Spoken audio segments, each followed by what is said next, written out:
Hermanos, bienvenidos, Dios los bendiga. Bienvenidos otra vez a Iglesia Bautista La Vid, incluyendo los que nos acompañan por internet. Que Dios los bendiga. Seguimos nuestro estudio sobre el libro de Marcos. Busquen sus Biblias, Marcos capítulo 6. Y hoy vamos a quedarnos en el mismo pasaje de la semana pasada. Es un pasaje larguito y había demasiadas cosas para cubrir en un mensaje. Y entonces hoy vamos a repasar las otras enseñanzas que no pudimos cubrir la semana pasada. Entonces busquen Marcos 6 y en un momento vamos a leer la lectura, ahí empezando el versículo 16. Hoy el mensaje se titula ¿Cómo ser justo y santo? ¿Cómo ser justo y santo? En la iglesia cristianas evangélicas hablamos mucho de vivir en justicia, de ser justos delante de Dios. Romanos 1:17 dice que por fe se vive para la justicia. Pero también hablamos de vivir y andar en santidad. 1 Pedro 1, que está refiriéndose a la ley de Moisés, dice que debemos nosotros ser santos porque Dios es santo. Y hablamos de la santidad en la iglesia también. Pero ¿cómo? ¿Cómo es que uno puede vivir en justicia y santidad delante de Dios? Muchas veces hablamos de estas palabras y no tomamos tiempo para en verdad analizar, pensar, meditar qué significa vivir en justicia. ¿Qué significa ser santo delante de Dios? Bueno, nos ayudaría a tener unos ejemplos de cómo se ve una vida santa y cómo se ve una vida que no es santa, cómo es una vida justa y una vida que no vive en justicia. Bueno, gracias a Dios que hoy tenemos unos ejemplos. Dios lo va a proveer aquí en Marcos capítulo 6 y vamos a verlo en las vidas de rey Herodes Antipas, su esposa Herodías, y también en Juan el Bautista. Y vamos a comparar y tener un contraste entre una vida que es una vida que es justa y santa y las que no eran. Y a ver dónde quedamos nosotros, o mejor dicho, dónde queremos quedar. Entonces vamos a ponernos de pie. Vamos a leer Marcos capítulo 6, empezando versículo 16 hasta el 29. Sigan a la vista, estoy leyendo de la Biblia de las Américas. Y al oír esto, Herodes decía: Juan, a quien yo decapité, ha resucitado. Porque Herodes mismo había enviado a prender a Juan y lo había encadenado en la cárcel por causa de Herodías, mujer de su hermano Felipe, pues Herodes se había casado con ella. Porque Juan le decía a Herodes: no te es lícito tener la mujer de tu hermano. Y Herodías le tenía rencor y deseaba matarlo, pero no podía porque Herodes temía a Juan, sabiendo que era un hombre justo y santo, y lo mantenía protegido. Y cuando le oía se quedaba muy perplejo, pero le gustaba escucharlo. Pero llegó un día oportuno, cuando Herodes, siendo su cumpleaños, ofreció un banquete y sus nobles y comandantes y los principales de Galilea. Y cuando la hija misma de Herodías entró y danzó, agradó a Herodes y a los que sentaban a la mesa con él. Y el rey dijo a la muchacha: pídeme lo que quieras y te lo daré. Y le juró: te daré lo que me pidas hasta la mitad de mi reino. Ella salió y dijo a su madre: ¿qué pediré? Y ella le respondió: la cabeza de Juan el Bautista. Enseguida ella se presentó apresuradamente ante el rey con su petición, diciendo: quiero que me des ahora mismo la cabeza de Juan el Bautista en una bandeja. Y aunque el rey se puso muy triste, sin embargo, a causa de sus juramentos y los que se sentaban con él en la mesa, no quiso desairarla. Y al instante el rey envió a un verdugo y le ordenó que trajera la cabeza de Juan. Y él fue y lo decapitó en la cárcel y trajo su cabeza en una bandeja y se la dio a la muchacha y la muchacha se la dio a su madre. Cuando sus discípulos oyeron esto, fueron y se llevaron el cuerpo y le dieron sepultura. Amén. Pueden tomar sus lugares. Que Dios bendiga la lectura de su palabra. Para poder mejor entender lo que está sucediendo en este pasaje, tenemos que entender el trasfondo de la familia de los Herodes. Herodes era un título que Roma, César, había dado a los gobernantes y los reyes de Judea, de Palestina. Era un título. Herodes, cuando hablan de Herodes en Roma sabían, son los gobernantes o el gobernante de Judea. Y también ya hemos visto en Marcos 3, si voltean unos 3 capítulos atrás, que habían unos seguidores y simpatizantes de esta familia que estaban reinando sobre esta área del mundo, de esta familia política, que se llaman los herodianos. En Marcos 3:6, cuando Jesús sana otra vez en la sinagoga, en un sábado, ya los fariseos trabajan con los herodianos para tratar de matar a Jesús, dice en Marcos 3:6. Pero cuando los fariseos salieron enseguida, comenzaron a tramar con los herodianos en contra de Jesús para ver cómo podrían destruirle. Ahora eso es un poco raro porque a los fariseos no les gustaban los herodianos. Los fariseos eran muy conservadores en su doctrina, se basaba en la palabra de Dios. Los herodianos eran más liberales, eran judíos, pero les gustaba la cultura romana, la cultura gentil. Y ellos hacían cosas que a los judíos y los fariseos no les gustaba. Pero para matar a Jesús decidieron trabajar juntos. Bueno, en Marcos 6 estamos hablando de Herodes Antipas. Cada Herodes tiene un nombre. Y hay varios Herodes y a veces uno se confunde y piensa que es el mismo hombre y no lo es. Él es el hijo del rey Herodes de Mateo 2. Mateo 2 es la historia del nacimiento de Jesús con los reyes magos. Y es el gran Herodes o Herodes el grande, el primero. Y él tenía control sobre más área. Él fue el que mató a matar al bebé Jesús. Este Herodes aquí en Marcos 6 es su hijo, uno de sus hijos, y se llama Herodes Antipas. El rey Herodes, el primero, el papá de este, tenía 10 esposas. 10 esposas y obviamente muchos hijos. Y Antipas era uno de esos hijos. Y él tuvo muchos medios hermanos. Y por eso se complica la historia de los Herodes, como vamos a ver. Ahora aquí llega el chisme, aquí empieza la novela. Si algunos de ustedes quieren escribir una novela y hacerse ricos, aquí está una buena historia. Y si se hacen ricos y famosos, no se olviden dónde sacaron esta idea. Amén. Antipas, el hijo de Herodes, se enamoró de Herodías, que era la esposa de su medio hermano Felipe. Felipe y Herodías con su hija Salomé vivían en Roma. Herodes Antipas fue a visitar, estaba con su medio hermano, su esposa, y se enamoró de Herodías. Y mientras estaba visitando allá, él convenció a Herodías: divórciate de tu esposo, mi medio hermano, y cásate conmigo y vente conmigo a Judea. Y bueno, él la convenció. Pero Herodes Antipas ya tenía esposa. Ya tiene una esposa y era una princesa. Ella la hija del rey de Petra. Los que han visto fotos de Petra, está al este de Israel, muy bonito, y lo que hicieron es increíble. Bueno, esta mujer, la princesa de Petra, se dio cuenta de que su esposo en Roma estaba tratando de casarse con Herodías. Ella dijo: basta ya. Ella se regresó a su papá, le contó lo que su esposo estaba haciendo y ahí empezó una guerra.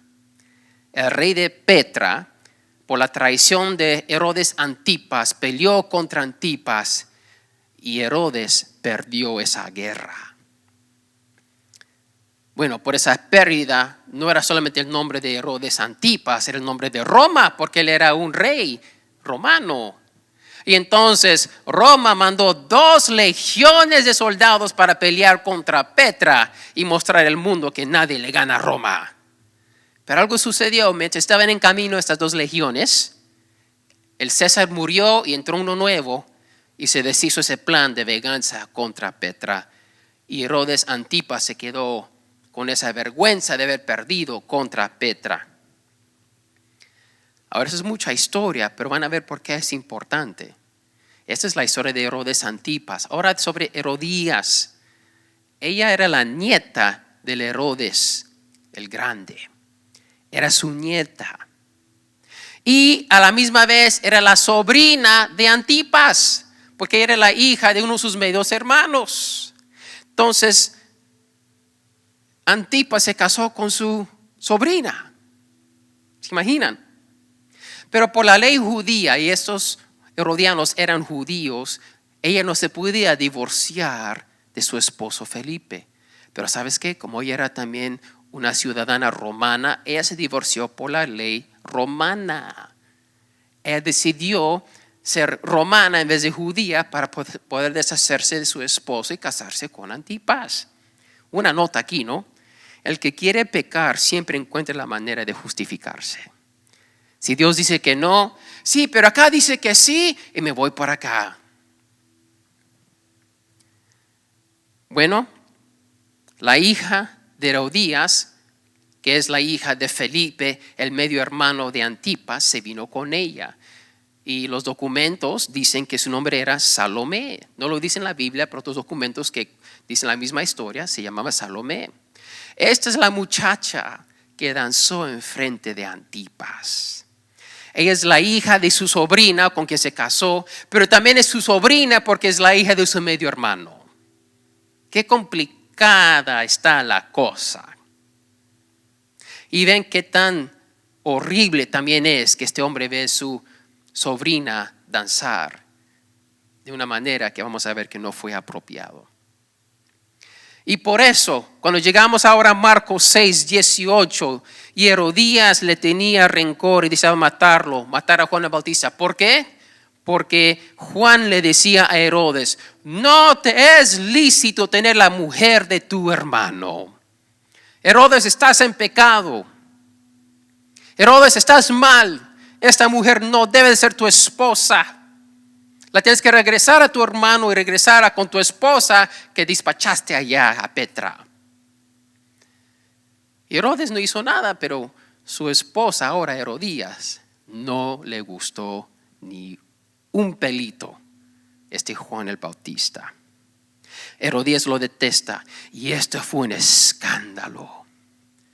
Y ahora con más ganas vemos como los fariseos, detestando a los herodianos, detestando a Herodes, detestando este reino de los Roma, pero están dispuestos a trabajar con ellos para matar a Jesús. Pusieron sus convicciones al lado para matar al Hijo de Dios. Bueno, ¿qué aprendemos de todo eso? De esa lección histórica que aquí vemos en la palabra de Dios. Bueno, vamos a hablar de los hombres. Las emociones, las pasiones de la carne nos pueden llevar a tomar decisiones que después nos arrepentimos. Mira, todo esto empezó cuando él vio a su sobrina y se quiso casar con ella. De eso, de un error, pasó otro, hasta que llegamos aquí a Marcos 6. Y vamos al versículo 26 y dice que aunque el rey se puso muy triste, sin embargo, él tuvo que matar a Juan el Bautista. A veces nosotros los hombres tomamos decisiones malas solo para hacer callar a nuestras mujeres, a nuestras esposas. Herodías odiaba a Juan el Bautista y a él estaba diciendo: mátalo, quiero que él muera. Y Herodes lo está escuchando y para calmar a su esposa, ¿qué hace? Lo encadena, lo pone en la cárcel, no lo mata, pero eso no fue suficiente. Hay muchos hombres que nosotros, por no tener los pantalones puestos, por no tener fe en la palabra de Dios, a veces las esposas las amamos, son bonitas, dimos las vidas por ellas, pero a veces están mal y nosotros también a veces también. Pero aquí el punto es aquí Herodías estaba mal y el hombre, en vez de hacer lo que era correcto, hizo lo que era malo simplemente por escuchar la voz de su esposa. y se cansó el alma y hizo lo que no era correcto simplemente para hacerla calmar un poquito y tener un poquito de paz con su esposa en vez de tener paz con Dios. A veces los hombres estamos dispuestos a decir y hacer cosas tontas cuando una mujer nos agrada. Lo vemos con los hombres jóvenes cuando están solteros y cuando le ven una muchacha, ¿qué hacen? Una muchacha bonita. Tratan de ser como un pavo real y mostrar sus plumas grandes, bonitas, y hacen cosas estúpidas, ¿no? Cosas que el hombre nunca pensaba que iba a hacer, los hace. Va a una película que no le gusta. Trata de impresionarla haciendo un acto de fuerza y se lastima. Trata de hacer cosas para ganar la atención de la mujer. ¿Solamente por qué? Porque la vio y la agradó. Y deja de pensar con el coco y empieza a pensar con sus pasiones, con las hormonas. Y luego hacemos cosas que después nos arrepentimos, ¿no? Y por eso en versículo 22, sin pensar, pídeme lo que quieras y te lo daré. Qué insensato. Pero las mujeres también no se quedan atrás. Las mujeres a veces, sabiendo esto de los hombres, porque son muy inteligentes las mujeres, astutas. Ellas ven, no hablan, pero ven, saben cómo son las cosas. Sabiendo esto, toman ventaja de los hombres y los manipulan. Sabiendo eso, ¿sabe qué, esposo mío? Si no haces esto, no te doy nada. ¿Saben de lo que estoy hablando? Manipulan a sus esposos. O no tiene que estar casada para hacer eso con los hombres. Por eso, hoy muchas mujeres se visten de una manera que sabe que tiene poder sobre los hombres. Y saben que si hablan de cierta manera, se visten de cierta manera, si hacen ciertas cosas, el hombre va a hacer cualquier cosa que ella le pide. En el nombre de amor. Pero no es amor, es manipulación. Es por eso que la pornografía hace tantos billones de dólares, porque las mujeres saben cómo manipular las emociones y las pasiones de los hombres. Son expertas. Entonces, ¿qué hacemos? Hombres, no sigamos el ejemplo de Herodes.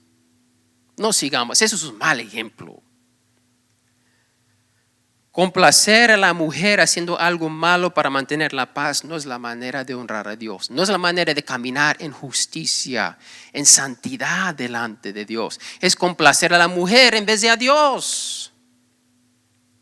Ahora no vayan a usar esto, hombres, para ser dictadores en sus casas. Eso no es el punto. Porque a veces nuestras esposas tienen toda la razón y simplemente no queremos escuchar. ¿Cómo vamos a saber la diferencia? ¿Cuándo voy a saber yo como hombre cuando mi esposa está bien y cuando está mal? Bueno, el primer paso es conocer tu Biblia. Si tu esposa dice algo que va en contra de la palabra de Dios, no la escuches, dile, mi amor, mira, aquí dice Dios que lo que estás diciendo es mal, no podemos hacer eso, mi amor. Y si lo que te dice concuerda con la palabra de Dios y ves que sí es lo que Dios dice y tú piensas diferente, ten el valor y los pantalones de decir, mi amor, tienes razón, porque aquí Dios también lo dice.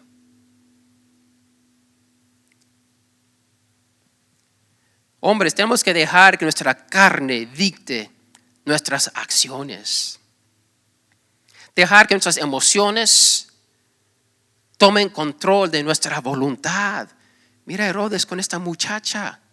Y la palabra muchacha que se usa aquí, Marcos 6, es la misma palabra que Jesús usó cuando él levantó a esta niña de la muerte. ¿Se recuerdan? Era una niña, una muchacha.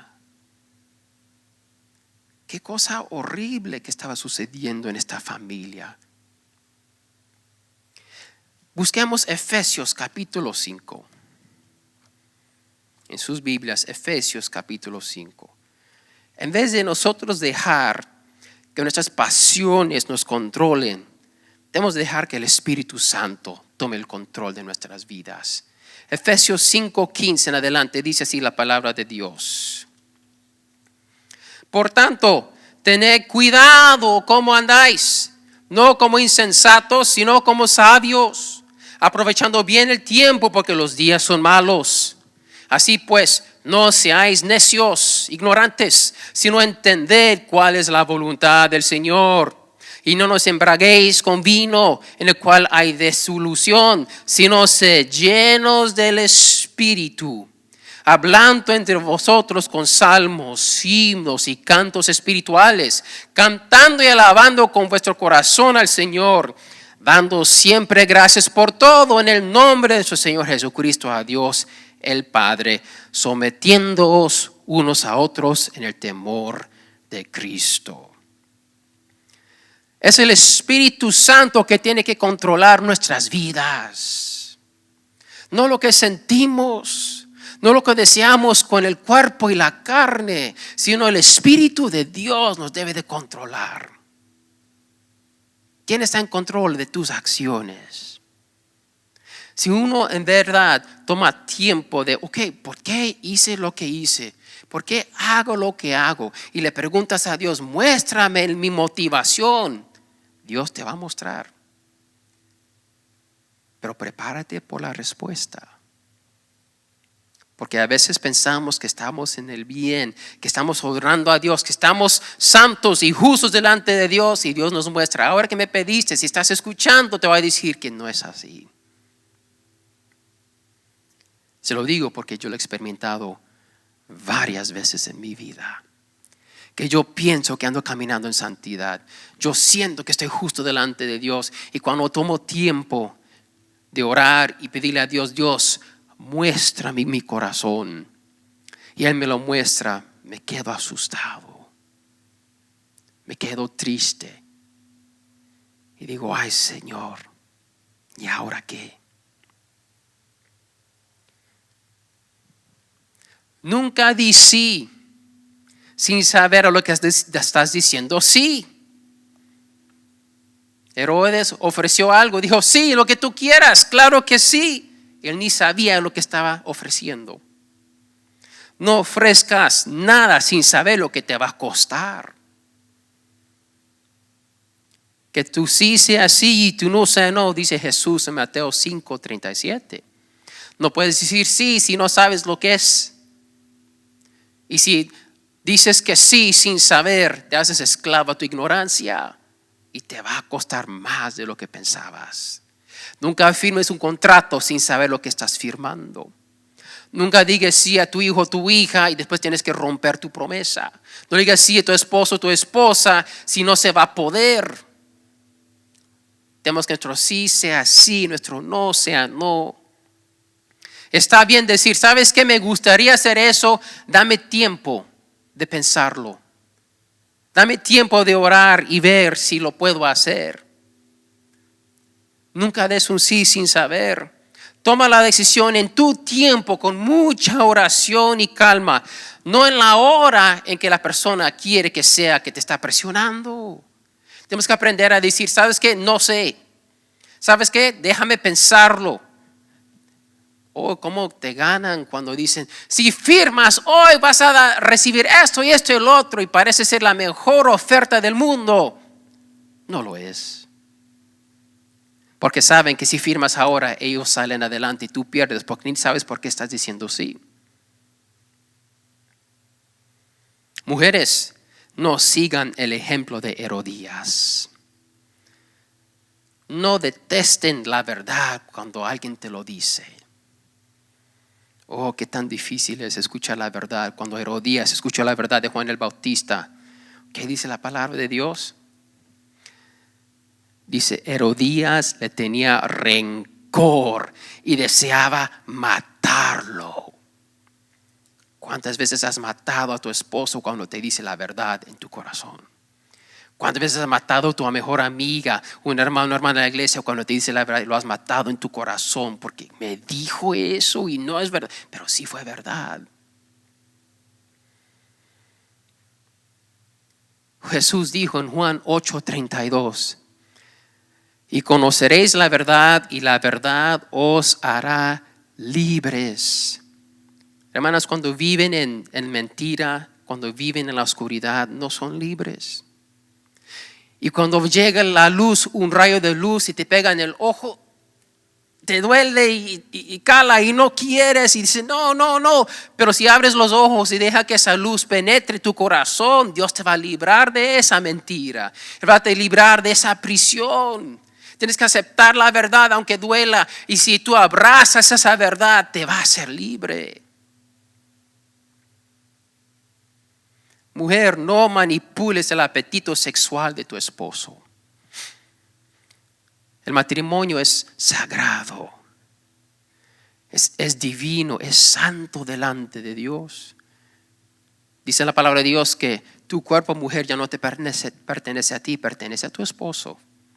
Y esposos, tu cuerpo ya no te pertenece a ti, te pertenece a tu esposa. ¿Qué quiere decir eso? Vamos al gimnasio porque quiero que ella tenga un buen cuerpo. Yo quiero que él tenga un buen cuerpo, cuidar nuestros cuerpos, pero es más que eso, es más que lo físico. Es nuestra actitud en el matrimonio, entre la cama sagrada, entre la intimidad del matrimonio. Y entender, es para disfrutarlo y honrar a Dios, no usarlo como instrumento de manipulación el uno para el otro. Y la cosa peor es cuando las mujeres enseñan a sus hijas a hacer la misma cosa, como Herodías usó a su hija para manipular a Herodes, su esposo, para matar a Juan el Bautista. Herodías se dio cuenta que ella ya no podía con su esposo. Él la calmó, lo encadenó, lo puso en la cárcel, pero no lo quería matar. Él usó a su hija y la manipuló.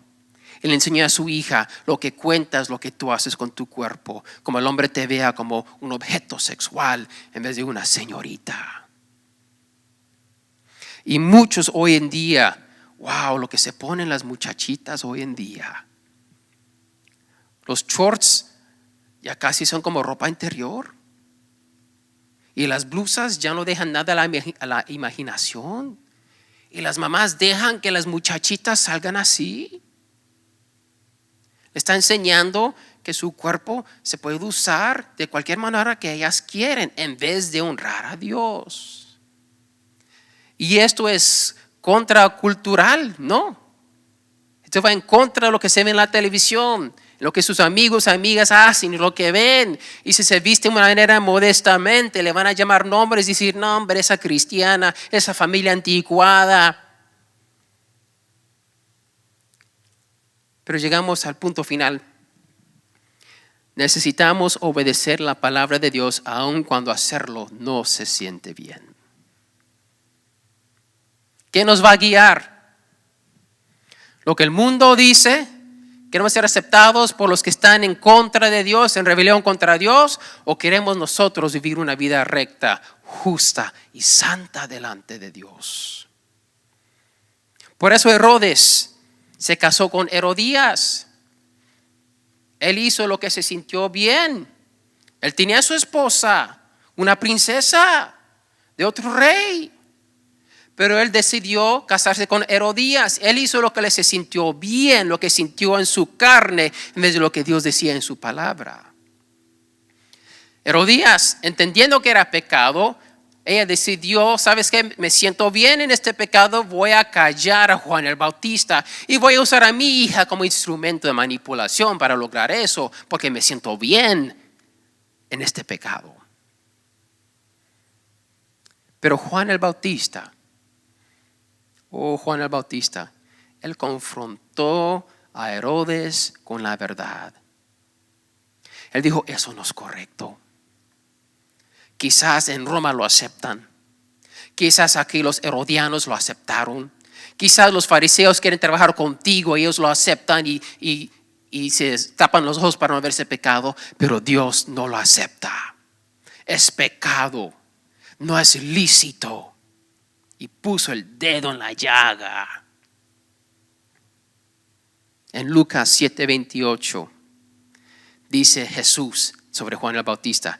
En verdad os digo que entre los nacidos de mujer no se ha levantado nadie mayor que Juan el Bautista. ¡Wow! ¡Qué alabanza! ¡Qué descripción! ¿Quién le gustaría tener una descripción así de parte del Hijo de Dios? De todas las mujeres que han dado luz, nadie es mayor que Juan el Bautista. Pero ¿qué le costó a Juan tener ese título? ¿Qué le costó a Juan siendo un hombre justo y santo? Y así lo dice, ¿no? Dice en versículo, a ver, ¿dónde está? Dice en versículo 17, Herodes había enviado a prender a Juan y dice que no lo mató, porque versículo 20, porque era un hombre justo y santo. Herodes Antipas sabía que Juan el Bautista era un hombre justo y santo. No había cuestión del testimonio de Juan el Bautista. Todos sabían dónde él estaba parado, en qué él se estaba afirmando. Juan el Bautista nunca dejó de predicar la verdad. Nunca. Hasta le costó su libertad y al final le costó su cabeza. Pero él tiene el título de justo y santo aquí en Marcos 6 y en Lucas 7, que nadie mayor que él. Pero ¿saben que nosotros podemos tener un mejor título aún que Juan el Bautista? Porque el versículo ahí en Lucas 7, 28 sigue. Jesús dice, en verdad os digo que entre los nacidos de mujer no se ha levantado nadie mayor que Juan el Bautista. Sin embargo, al más pequeño en el reino de los cielos es mayor que él. ¡Wow! ¿Qué está diciendo Jesús aquí? Si tú estás en el reino de los cielos y eres el último, el más pequeñito, pero estás en el reino de Dios, eres mayor que Juan el Bautista aquí en esta tierra. ¿Qué vale más? ¿Qué vale más para nosotros? ¿Ser controlado por nuestras pasiones, nuestros deseos, manipular a la gente y dejar ser manipulado? ¿O estar en el reino de Dios y ser llamado justo y santo por la sangre de Cristo? Mis hermanos, vamos a ponernos de pie y voy a pedir a Mauro que pase para que toque durante esta invitación. Vamos a ponernos de pie y le voy a pedir que cierren sus ojos y que dejen que el Espíritu Santo obre en sus corazones, en sus mentes ahora mismo. Sigamos el ejemplo de Juan el Bautista, no de la familia Herodes. Que la palabra de Dios y el Espíritu Santo sean nuestra guía, no las pasiones de la carne. La palabra de Dios siempre nos guiará a la felicidad, al gozo de Dios, a paz con Dios. El Espíritu Santo siempre nos guiará a la verdad que nos librará de nuestra prisión de la mentira. Las emociones, las pasiones y los apetitos carnales se sienten muy bonitos en el momento, pero al final nos dejan derrotados y terminamos con tristeza, con pesares y lamentaciones. Escucha a Dios. Él te está hablando ahora mismo. Si es necesario, arrepiéntete de tu pecado. Ya sabes lo que es, lo tienes en mente porque Dios te lo está mostrando. No lo evites, no lo escondas. Dile, Dios, aquí está mi pecado, perdóname. No me gusta, me he dado cuenta de mi error, pero Señor, te pido que me perdones en el nombre de Jesús y serás limpio. Y Dios va a cambiar tu vida.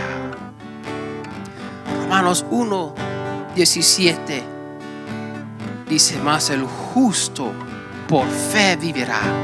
Pon tu fe en Cristo Jesús y serás justo delante de Dios, no por tus acciones, pero por la sangre de Cristo que te lava, y te perdona cuando te arrepientes.